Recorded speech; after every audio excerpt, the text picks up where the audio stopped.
Now, katika pelika zangu napata kwenye DM, umeslide kwenye DM, anasemaje, hi Valentine, tumekuwa out mara 2 pekee, but jana I was asking kama tunaweza panga akuje kwangu for sleep over, but I'm hesitant, siko sure kama it's a good idea.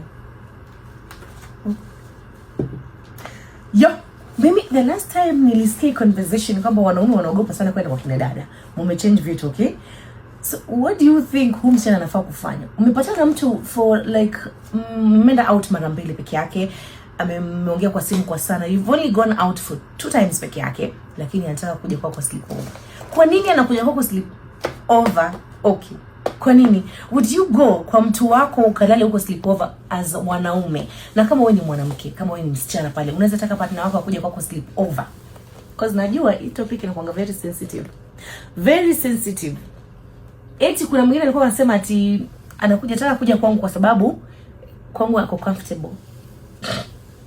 2249 fundi SMS line yetu. Unaweza kubali mtu wako kuja kwako for sleep over, especially kama wewe ni mwanamke, ama kama wewe ni mwanaume unaweza kubali kuenda kwa mtu ambaye mmejuana for few times, mmeenda out mara 2, mnaongea kwa simu sana, unaweza kubali kwenda kwake sleep over as a man, as a woman.